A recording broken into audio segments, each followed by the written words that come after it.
can help. With 401k tips and smart saving strategies, you'll feel empowered to own your retirement like you own your home. Go to aceyourretirement.org. Because when it comes to clearing financial hurdles, you're an ace. Brought to you by AARP and the Ad Council. Hi, this is Randy Taylor inviting you to listen to Word with a Champ on Radio Phoenix.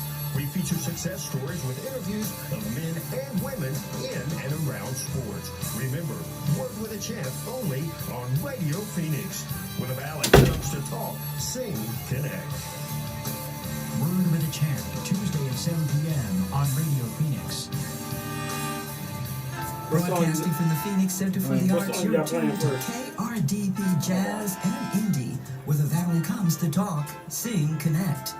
KRDP, Apache Junction, Goldfield Ghost Town, Phoenix, 90.7 FM in the East Valley, and online at Listen, the number 2, KRDP.com, a service of Desert Soul Media. Views and opinions expressed in this program are those of the speakers and do not necessarily reflect the views or positions All right, what's going of on, Desert y'all? Soul Media and its board of directors. Thank you for listening.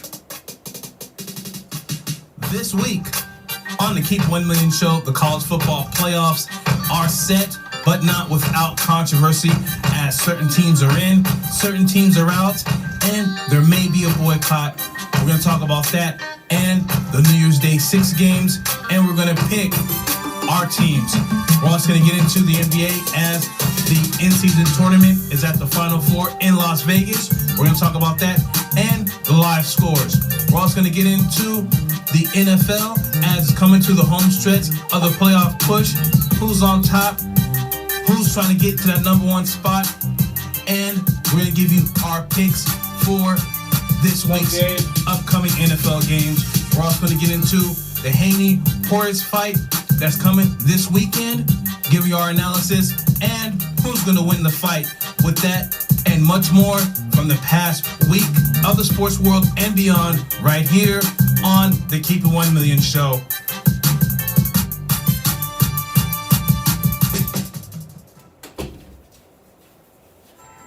All right, we do not own the music, y'all. Yeah, so I turned it all the way down.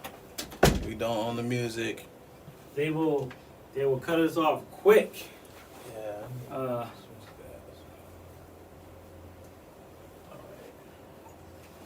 You like that idea that Hold on.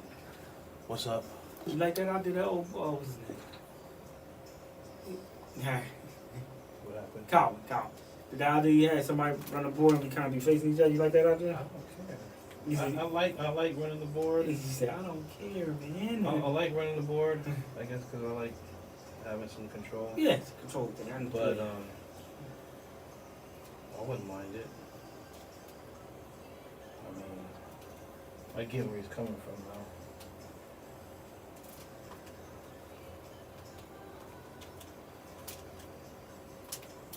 He frees up, you know what I mean? But at the same time, the other person needs to know, like, how to do this. Yeah. Because this thing is kind of janky, and I'll have to come in here and really, really mess with this thing to get it to where they know exactly when to click, you know what I mean? So to get off the music or you know exactly when to put on the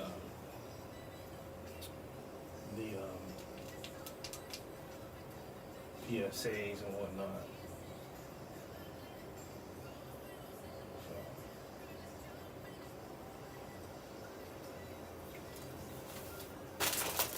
Now, believe it or not, I thought that their album was gonna be a lot better than what it was. Really? I think they should have had at least a few more songs because it was only 10 songs. I think it was a great album. It just wasn't enough because it was like a new version of like some old school. Yeah. Well, if you think about old school, the old school album only would have like 8 songs sometimes. That's true. That's true. But then those songs was like 8 minutes long. So you know what I mean? You ain't lying. Especially like. Funkadelics or you know Parliament, you know shit. That whole guitar solo, you know, 3 minutes did himself. Yeah, so I get what you got. I'm gonna listen to the album again Because maybe I didn't get. Maybe I like the singles so Right. much that. No, you gotta listen to the whole album. The whole album. I listened to the whole album. I'm gonna listen to it again because a lot of Mhm. times, because it was like that for Criminal for me. I had to Goodness. re-listen to it. And be like, hold up, man, I was wrong about this. That was a class. Yeah, That I was didn't- instinct. I mean, I'll never forget that album because that was my senior year in high school. Yeah. That was a class. I didn't think it was in the class. I thought ATLians was better, but Yeah, Aliens. that didn't- But that was a totally different yeah, like totally style. Yeah, totally you know what I mean different vibe, of yeah. music. But And then the way I relate to music is like what I'm going through at the time and everything. Like, right.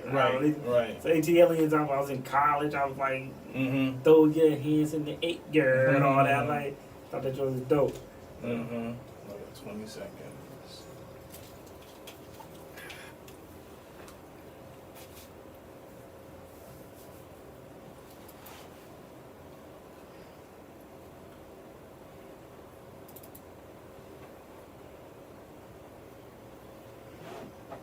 Yes, we've been waiting for a long, long time. We've been waiting for a long time.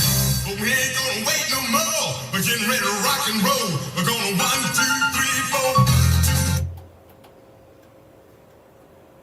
And we're back. Keep 1 million shows live. How y'all doing today? It is December 7, 2023 on KRDP 90.7 FM. Yes, sir. I'm Dwayne. Sean P. And we're getting into everything in the sports world as we Yes. usually do. Big news from last week. The college football playoffs Yes. is set. You have Texas, Michigan, Alabama, and Washington. Now, here's the thing. This is the first time in the college football playoffs that a undefeated conference champion has never been out of the college football playoffs. Now, we're talking about Florida State. Florida State ACC champions beat Louisville last week. And me personally, I kind of felt that Florida State was going to get in for different reasons why they didn't get in. You know, there's reports that the reason why is because of their quarterback is injured, you know, for the season. Their backup quarterback was injured, but he's going to come back for the bowl game against Georgia. And I think mainly the reason why is because the ACC is down this year. North Carolina preseason was going to be one of those top teams. Miami preseason was going to be one of those top teams. Clemson is down, you know, former national champions. So you have three teams, and then the wild card is Notre Dame. And I'm going to talk about that a little bit later, but Notre Dame is the wild card. But the ACC being down, Clemson losing games, North Carolina with a top quarterback losing games. Louisville, they beat Louisville in the ACC championship, but that, you know, Louisville wasn't the top team to begin with. So if you look at the landscape of college football in the Power 5, you have to have ACC at the bottom. Right now, the Pac-12 is their last season. They're the top conference. Then you go SEC, Big 10, Big 12. Then you go ACC. Sean, what did you think about Florida State not making the college football playoff? Now that you put it like that, I didn't think the ACC was that bad because they had a real good record against the SEC. Now, I'm not saying the SEC team didn't deserve to be in there, but I do believe that Florida State does have a legitimate gripe because they did go undefeated and they did win their conference. However, we talked about this last week. We knew it was going to be tricky. Because especially if Alabama had lost and Washington had lost, it was gonna be really tricky. Yeah, we talked about this. The thing is, I think if Georgia wins, then you have to put Florida State in because now you have, for the first time ever, 4 undefeated conference champions going for a national championship. The reason why Texas gets in over Florida State, and people kind of say Alabama got over Florida State, but that's a debate. But Texas going in over Florida State is because of narrative. Texas beat Alabama twice in a row last year and this year. Why not have a rematch? Texas-Alabama, national championship game. Yeah. The narrative is there. Texas beat Alabama earlier this season. Everybody knows Alabama's a different team right now, but they did beat them head to head. You can't just say that doesn't count. And Texas is the Big 12 champion, so you can't do that. The Washington Huskies are undefeated Pac-12 champions. Michigan undefeated Big 10 champion. Bama 12-1, but they're the SEC champion. You can't say that they can't be in there. So it's messed up. But Florida State's the odd man out. It's messed up to be like that. Next year it's not going to be like that. It's going to be 12 teams. But I guarantee you that the 13th team is going to complain about being the 13th team. And before you talk, I remember years ago, go back, Adrian Peterson playing for the Oklahoma Sooners. And when they played Boise State, and they lost to Boise State, I believe it was the Fiesta Bowl. They lost to Boise State. Then the next year, Hawaii goes undefeated, and everybody, I believe it was next year or a few years after that, Hawaii goes undefeated. And they're like, oh yeah, let Hawaii go to one of these big bowl games. They deserve it. And they got shellacked by Georgia. And you just was like, all undefeated ain't the same. So the college football playoff, the team that put it together, they were looking at the national championship from last year where TCU lost 65-7 to Georgia. They didn't want another thing like that to happen. And if Florida State plays Georgia, they might get blown out by Georgia. So you got to be careful when you want to complain. Right, and looking at, like I said last week, this is going to come down to strength of schedule, point differential, all this and everything. And I'm looking at Florida State's their past games, their schedule. Their major win is against LSU. Yes. And if you look at LSU's schedule, it's not that great. Right now, they're ranked 13, and they're going to end up playing Wisconsin in the Reala Quest Bowl, whatever bowl that is, because they're 9-3. They had 3 losses. Alabama also beat them too, 42-18. Yeah. When LSU was ranked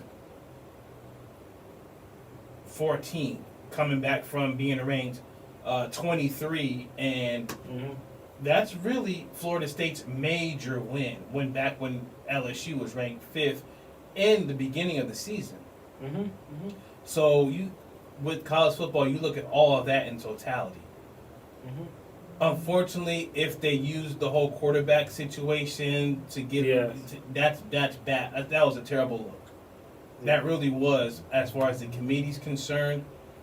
Also, the head of the committee is the athletic director of, if I'm not mistaken, of North Carolina State. So another ACC guy. The ACC, heads are trying to look at this as a foul. And there's rumors, which I don't think it's true at all, but there's rumors that Florida State may boycott the bowl game against Georgia. I don't think. Why would they do that? That's too much money involved there for them to do that. Not just that, a lot of people would look at them like they didn't want to play Georgia. They were scared to play Georgia. That's how a lot of people would look at that.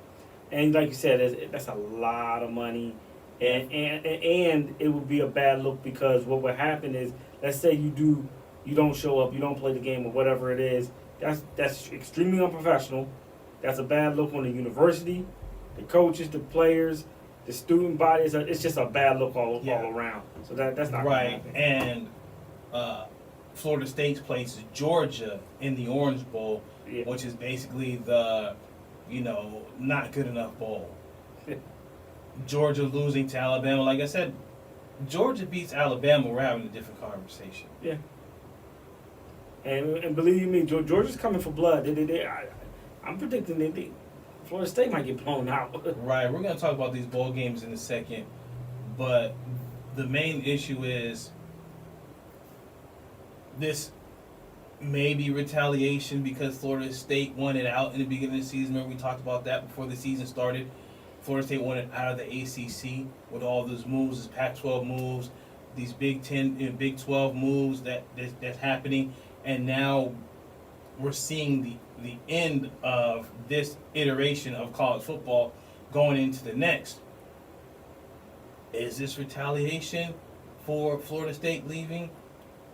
And the reason why I bring up Notre Dame is because of the ACC made a huge mistake. Remember when Notre Dame in 2020 was basically in the ACC, right? Because of COVID and everything like that, travel and all that, they put Notre Dame in the ACC. Notre Dame, the Olympic sports, basketball, soccer, everything like that, they're ACC. But Notre Dame's an ACC team. In football, they're they're independent. Yeah. Obviously, they have their own network with NBC and everything like that. But why didn't the ACC push since 2020 to bring in Notre Dame in the ACC? You know how huge that status is to have Notre Dame as one of your members? Yeah. We're not having this conversation about Florida State if, say, they beat a top-ranked Notre Dame team on their schedule. Yeah. Right? LSU, Notre Dame, Miami. I mean, you're having constant top-ranked teams that you beat, and you're undefeated, 13-0, with a team like Notre Dame under your belt that you beat. We're not having this conversation. I think the ACC put themselves in a position to where this was going to happen inevitably, right? I didn't see in the beginning that the ACC, I already knew the ACC was going to be the odd man out. From the beginning of the season, looking at the schedule, looking at the teams, especially when Clemson is really on a down year. You have players leaving Clemson. You have, their coach is just, I don't know what's going on with him. He's not reaching the players and whatnot. Mm-hmm. So you have that going on. I think really at this time, Coach Norvell, I really feel sorry for him. He used to coach for ASU, and 4 years in Florida State, turned the team all the way around, totally 180, from Jimbo Fisher. Mm-hmm. And for this to happen is extremely unfortunate. The only problem is I think they have to really look at trying to talk to these heads of the ACC to change the ACC to be a better conference as a whole. Mm-hmm. Yeah. Some people were saying, Stephen A. Smith said something interesting. He was saying, no disrespect to Novell, he admitted that he did a wonderful job, turned that team around. He said, but what if Coach Prime was there? Don't you believe that Florida State would have made the playoffs because of that energy that he brings? Not just energy, it's notoriety, it's narrative, it's a business. This is a business, remember. Yeah. This is bigger than just sports right now. You have NIL deals, you have all this stuff going on with college football is basically a semi-pro league. A lot of money.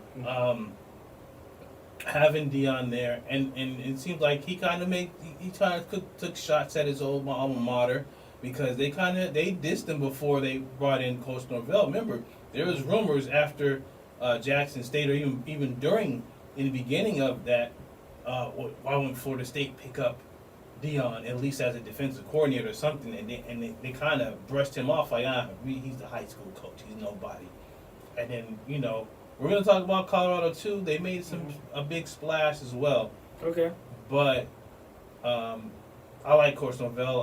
I've met him a few times at ASU. Oh yeah, okay, Yeah, I used to work there, and cool dude.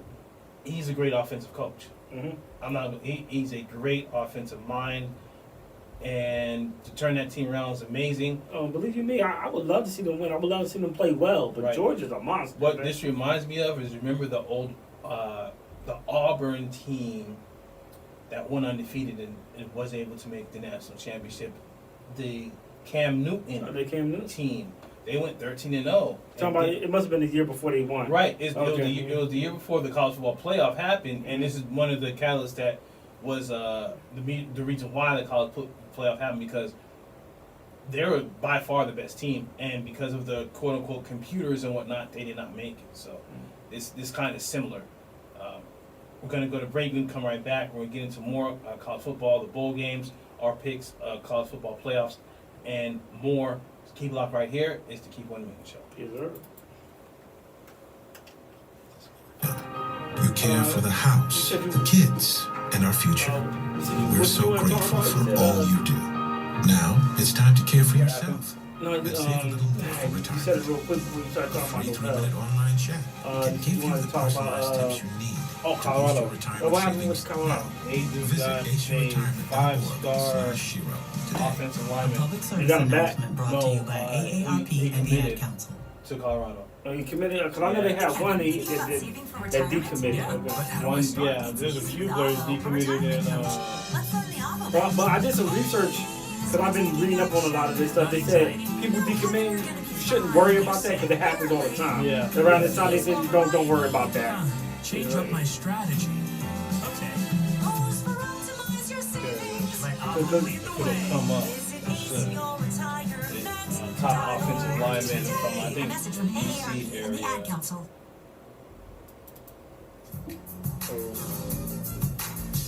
It didn't come up. I can't read it.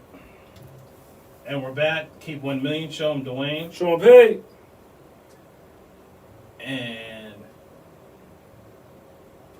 one major news as far as the transfer, not just transfer, but the signing day. Colorado just made a big signing. A offensive lineman. Remember, I keep saying this. I kept saying this for months and months. This season is not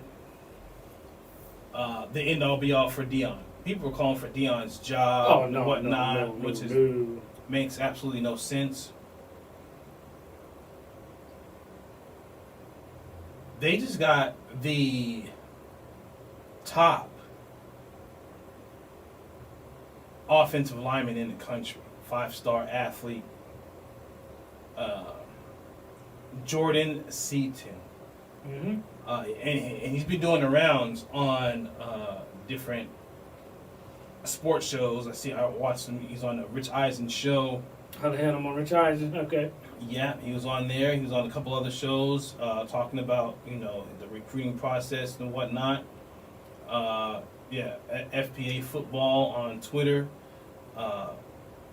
had reported that, and he's the top tackle in the nation. Mm-hmm. Now, there's been some decommits, and people were was upset about Dion because of some of the things he said, and I think he's absolutely right when he said Colorado is not an ATM, right? You can't just come in there just for the NIL deals just to make money, and I think that is the issue with the problem with NIL and the transfer portal is there are players that think, well, I can just go to this school to make money. Oh, I'm here. Oh, I'm not making no money? Okay, next year I could go to another school and make money. He wants, I guess, a new version of an old style team, if that makes sense. Players that are committed to win games, to play hard, that are dedicated,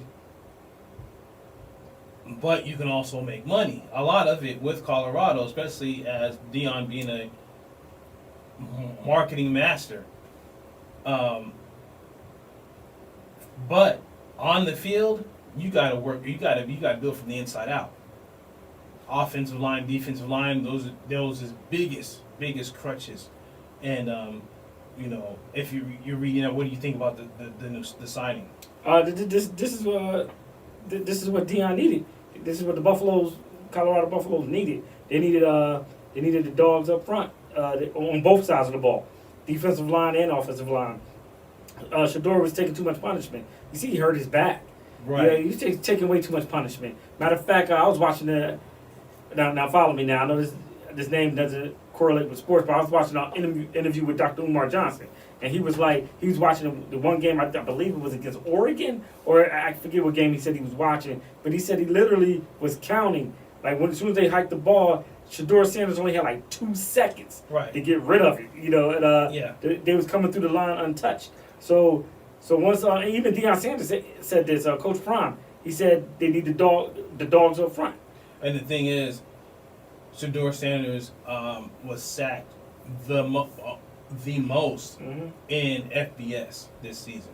Yeah, I believe so. 56 times or something like that, maybe even more. It should be in that report there. Yeah, I'm about to. The thing is, for any football team to be successful, 56 times, you have to have your quarterback to at least have 3 seconds in that pocket to throw the ball. At least 3, if not 4. If you have 4 seconds, you have a top team in the nation. Yep. In the NFL, you have a Super Bowl caliber team. If your quarterback can stand there in 4 seconds to throw the ball, but usually it's about 2 to 2.5 seconds, right? You at least need 2.5 to 3 seconds. He did not get that at all. He maybe got a second, or 1.5 seconds. It says right here that Colorado was ranked 129th in sacks, allowed 56 sacks. It's a lot of sacks. Right. In 12 games, it's a lot of sacks. So, yeah, and you're right. They gotta make their read. They gotta be able to make their initial read. So it's like boom, you step back, it's like boom, boom, boom, and then you gotta get rid of it. Exactly. Even if it's just the first read, yeah, you gotta get rid of that ball. Shador can get rid of that ball. He can throw it. He can do it when he has time. I've seen it. When he has time, he's bomb. He has a extremely fast trigger. The thing is, you need that tackle, that left tackle in particular. What they say to man your 6. The thing is, I don't think they're done. Like I keep saying, signing day is Colorado's most important day of the season.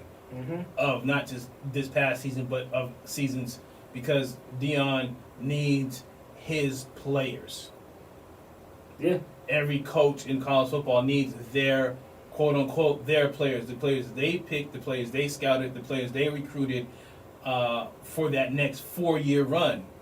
Because you want players to play that all 4 years. Most likely they'll leave in 3, especially the top players. But you want your first 4-year players. You know what I mean? That's why in college, whether it's football, basketball, especially women's basketball, you're judged on your first 3 to 4 years, your recruiting classes. You got to give them a chance. You got to give them a chance to get their players in, and that's why I was pausing, because they won 4 games this year. They won 3 more than they won last year. So I'm like, he's fine. He's fine. Exactly. He's going to the Big 12 next year, and let's see what he does in 3 more seasons. Right, exactly. Another player that's a college football superstar in college football, Marvin Harrison Jr. Yes. He's talked about possibly staying. Oh, he's gonna stay? Oh, he was being interviewed, and and the main reason why is because he wants to beat that team up north. Yeah, Michigan. Remember, they lost the past 3 Michigan Ohio State games. Yeah, his whole career probably. He never beat career, exactly. So he may stay his senior season. He wants to beat Michigan, and win that Big Ten title. I'm not sure that's a good idea. I don't think that's a good idea. You need to talk to his daddy. Your stock, Marvin Harrison Jr. stock is as high as it can ever be. He can really be a top 3 pick in the NFL draft. Now, I I've see who seen the number 3 players. pick is. I've seen a whole lot of players that stay a season, that extra season, that senior year, because they want to win the championship, Yeah. whatnot. It doesn't work out. Mhm. They get injured, or they just have a bad season, Hey, it's some and their draft stocks, Mhm. they end up in the second round. it's some coaches. Some coaches tell their players, "Hey, your stock is not gonna be any higher than Right. that. Go." I remember, I think it was Calipari with Kentucky, when he was with Kentucky and other schools, where he was like, you can't stay here. You got to go. Like he said, Anthony Davis and other John players. Wall. Right, Devin Booker. And it was like, you're a special talent to the fact where you need to be making that real money. Yeah. NIL deals are good, and you could possibly make millions, but longevity and sustaining your health, that's very, very Yeah, important. go get that Extremely money. Go important. get that signing bonus. Right. I'm telling Exactly. you, soon as Marvin Harrison Jr. talked to his daddy, I think it's going to switch up. Exactly. Now, let's get into some of these bowl games. Mhm. So we got some bowls, some New Year's Day 6 games, some pretty good bowl games here. I'm gonna start with, speaking of Ohio State, Ohio State, Missouri, the Cotton Bowl, which is December 29th. Okay, Missouri is a 2.5-point favorite. Well, they are. I haven't seen too many. I haven't seen any Mizzou games this year. So, I seen them get beat down by Georgia. oh shoot. Ohio. Who do you have? Ohio State, Missouri. Where's the Cotton Bowl played at? It's in Texas. It's in Texas. It's Jerry's World. Okay. So the Cotton Bowl. Remember the Cotton Bowl? They had their own stadium in Dallas. Yeah, they Back did. in the day, they Yeah. moved it to Dallas, to the Cowboy I Stadium. remember now. O State. Yeah, you gotta go Ohio State with their. Speaking of Marvin Harrison Jr., if he plays, he'll have a major game. And that's another thing about. Excuse me. Another thing about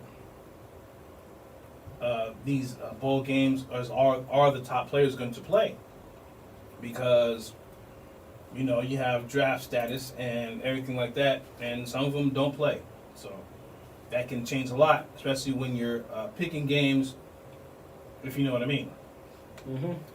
The Chick-fil-A Peach Bowl, Penn State versus Ole Miss, December 30th. Penn State's a 3.5-point favorite. I think the Peach Bowl's in Atlanta. It's in Atlanta. Right. Mercedes Stadium. Yeah, Mercedes. The Atlanta Falcons Stadium. You know what? Just because I'm found, I go with Penn State. This is a good one. Yeah. I'm also going Penn State. Penn State's always been a good team, especially. They've always been a top 10 team. They're 10th in the nation. Good quarterback, running back, you know what I mean? So, linebacker, Yeah. Penn State. Yeah. And Florida State, Georgia, the Orange Bowl in Miami. Georgia is a 14-point favorite on December 30th. Yeah. That, I don't like that line. Yeah, I don't like the line, but I do have Georgia winning. I don't like the line, but I do have Georgia winning. I'm not sure they'll win up 2 scores, but I think Georgia will beat Florida State. So I got Georgia as well. New Year's Day 6 games, January 1st. LSU, Wisconsin. This is the Reality Quest Bowl. It's not a New Year's Day 6 game, but it's a January 1st game. LSU's 13 against Wisconsin. LSU's a 10.5-point favorite. I'll go with LSU. Yeah. Penn State. The Big Ten West is trash. So Wisconsin. No, you see what happened with Iowa against Michigan. So that'll be the same against LSU. LSU wins that. Oregon versus Liberty. Fiesta Bowl Well, here that's not in Phoenix. Oregon's a 16-point favorite, and it may be more. Ooh. Liberty is that group of 5 team that makes it because they're undefeated, 13-0, ranked 23rd. You know, they're a group of 5 team. They're not a Power 5 team. You know, there's at least one group of 5 team that makes it to the New Year's Day 6. Oregon destroys them. Yeah. I say Oregon by 20. Yeah, Oregon. They're gonna win. Right. The Citrus Bowl, Tennessee, Iowa. Tennessee's a 7.5-point favorite. I got Tennessee. Yeah, Tennessee. Where's the Citrus Bowl being played at? The Citrus Bowl is... I know the Orange Bowl is Miami.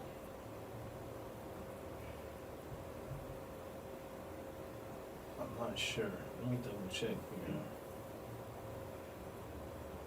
Camping World Stadium, I guess. Is that in Miami? It doesn't say. I was just curious. I'm curious too now. Tickets low at $78. Oh man. Oh, hold on.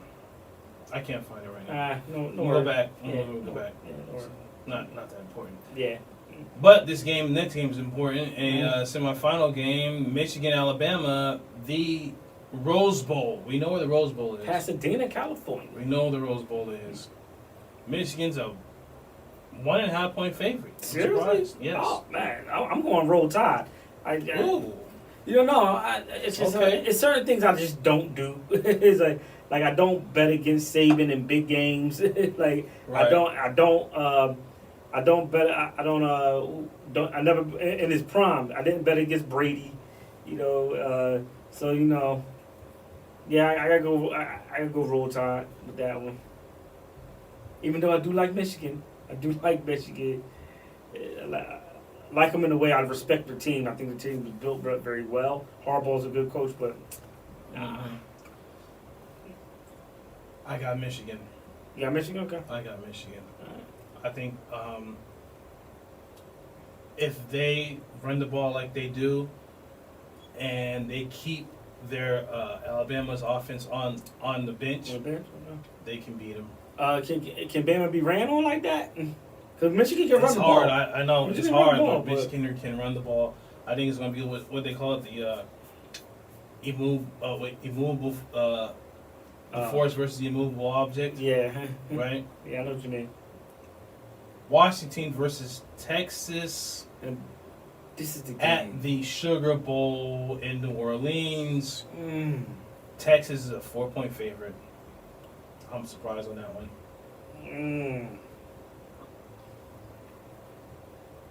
I like Penix. I like Penix too. I I got Washington. You got Washington.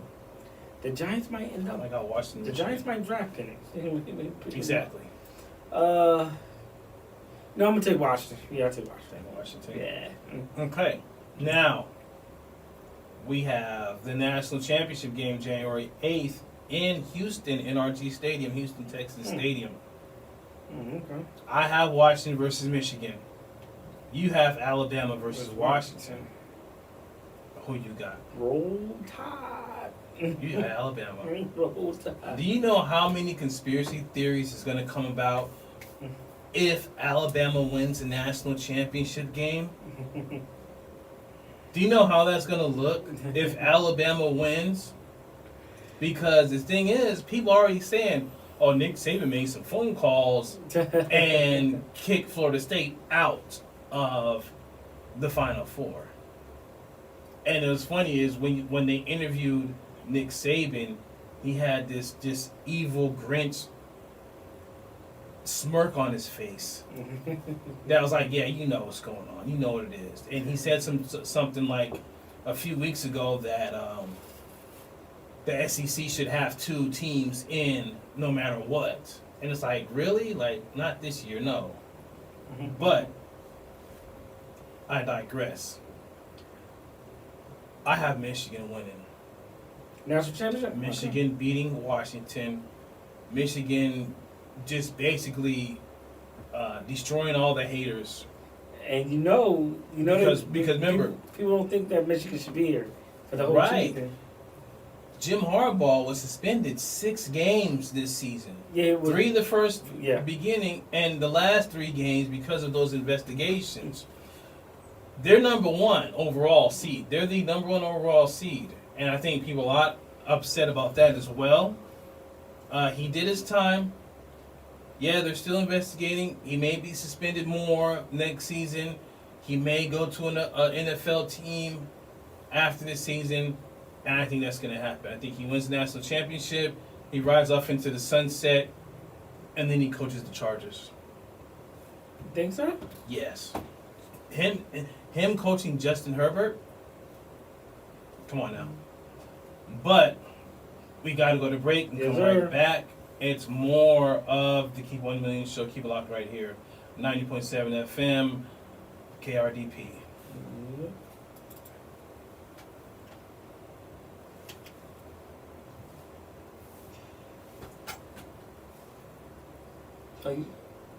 Are you supposed to play the song right here?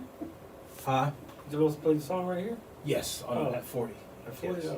1 minute, and then we come right back. 20 is the two whatchamacallits? PSA. Yeah, 14-3. They're scoring.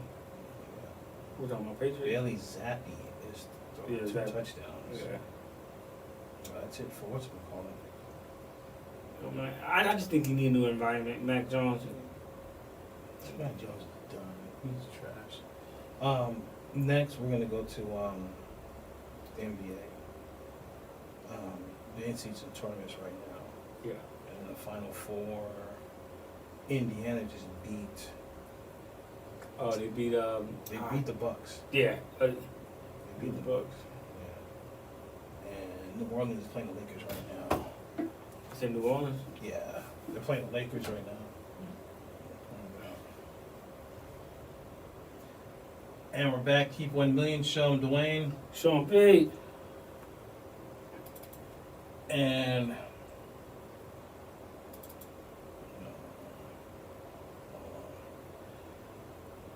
we're going to get into some NBA. The in-season tournaments at the Final Four in Vegas for $500,000 for every player on the team.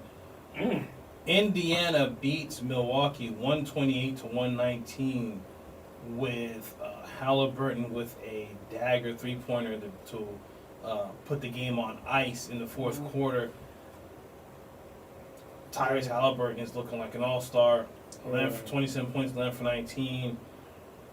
Him and Obi Toppin is looking really good. You know, Halliburton, he that dude. I am upset about that because the Knicks could have drafted him, or should have drafted him. You know what? I don't even want to think about it because the player we drafted is not even in the league anymore. And Halliburton, look at these: 27 points, 7 rebounds, 15 assists, 11 for 19. Turner with 26. Obi Toppin with 14. Yeah. Halliburton, this could be his year, possibly, I would say, most improved player by far. And we have right now the Lakers against the New Orleans Pelicans tied at 17 in the first quarter. This is the second game in Vegas of the semifinals. The winner plays Indiana in the finals of the in-season tournament. What do you think about the in-season tournament? I actually like it. They playing. They playing. Right. You know how you always said. A lot of people always say that the season don't start till after Christmas, or during the All-Star break. Usually after Christmas, you know, that Christmas Day game. Right. That's when they start playing. Right now they playing for that. Everybody get that $500,000.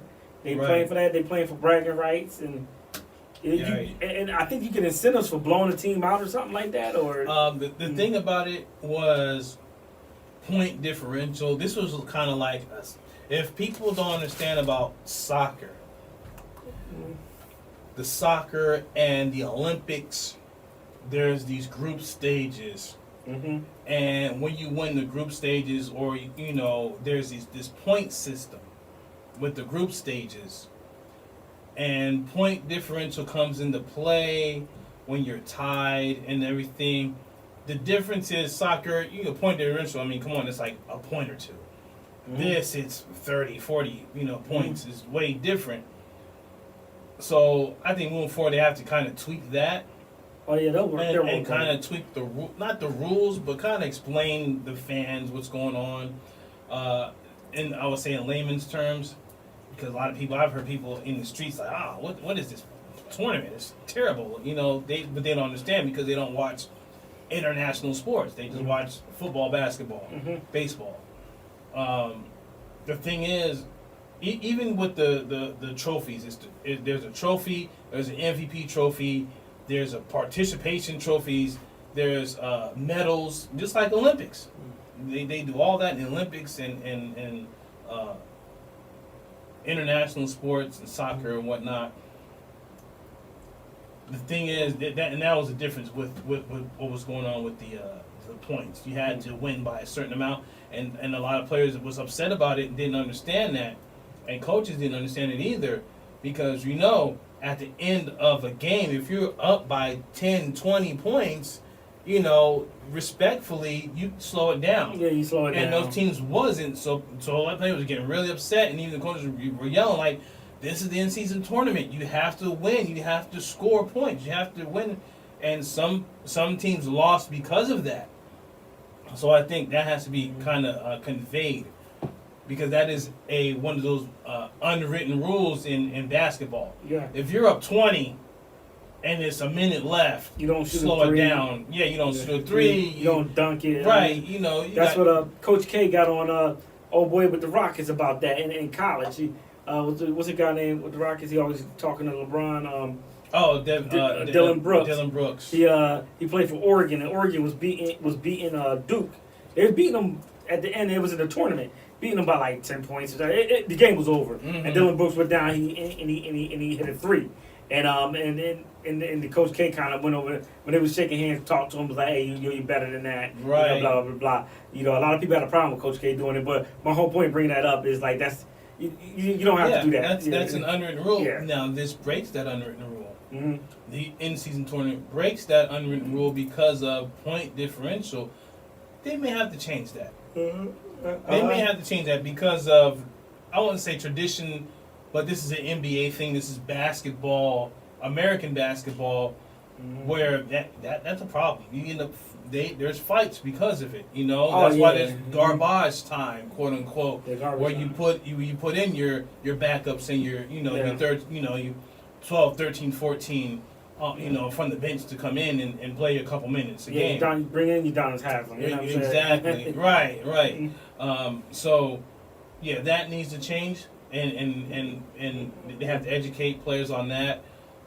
But I think in totality, it's been a great thing because you have eyes on basketball in October, November, and December, which really there's never eyes. You got to be a diehard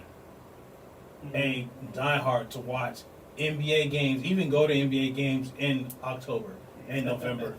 Like, come on, I'm serious. Really, That's two teams that are 10 and 12. You know what I mean? You're gonna go to that game? No, you're not. No, you're not. Come on. That's when you get the cheap tickets. Yeah, exactly. Right. Come March, you're not getting them prices. April, you're not. What did you think about the controversy with the Suns-Laker game? The game before the semifinals, there was a LeBron called a timeout. It should have been a foul, and it ended up being Lakers' ball. Did you see that situation? You talking about when Ime Udoka told him to stop being? No, that was against the Rockets. Okay. You're talking about that too. But it was against the Suns. This was the game. The Lakers won the game to make it to the Final Four.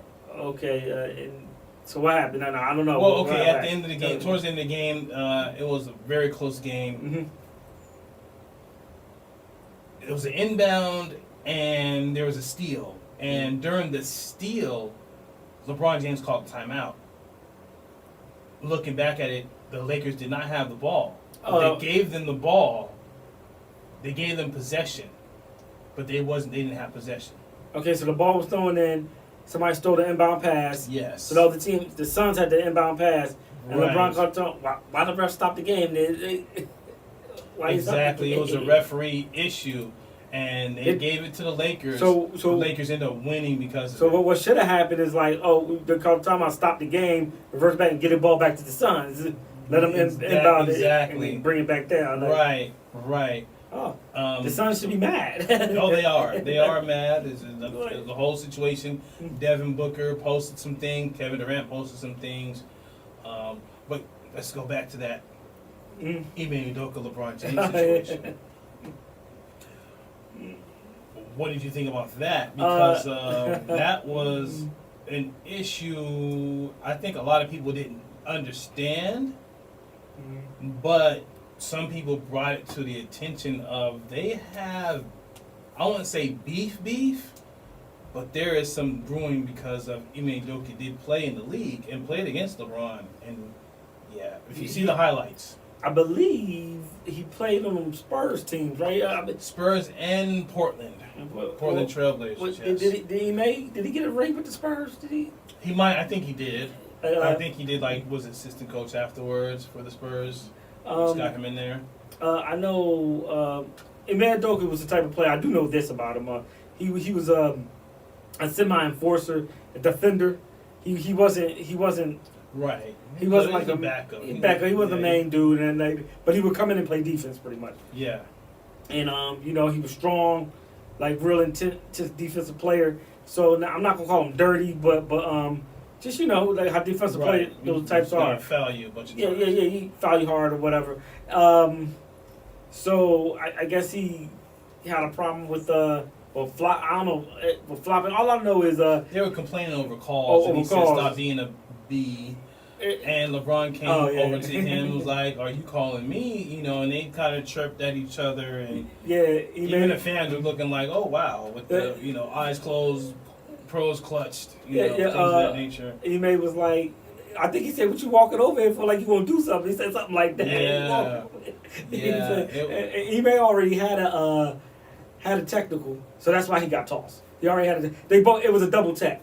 You're right. But he got tossed because he already had a tech. So so really, Ime was already hot. He was already heated over whatever, and I think the calls weren't going their way in the game. But here's the thing: you never can tell when he's mad. Though he's like always got that. Those type of dudes scare me because he's always got that calm thing, and he's like da da da da. Next thing you know, boom, he punching him out, something like that. So it's like, and I know some people saying now, who would you have in a fight? Some people say Ime in a fight. I was like, ain't nobody fighting. He's got a lot of rage in him in the past couple of years. So you may not want those problems right now, knowing his personal life. Shannon Sharp, man, he funny. He said, I'm not Michelle Obama. You go low, I don't go high. I go even lower. He said, I go to the basement. Yeah, that's what he said. I go to the basement. He said, I would have said, no, a B is what you got in trouble about. Yeah, exactly. That was hilarious. That segment was possibly the most barbershop talk I've seen on First Take. And Molly had Molly, you better not say a word. You better not say a word. You better be just sit there and let them go at it. But let's go to this last segment. Devin Haney versus Portis. This Saturday, who do you got in this game? Mal was a better fight than I take Davis fight. Right. Oh man! See, I never saw the other guy fight. I saw Haney fight. Never saw the other guy fight though.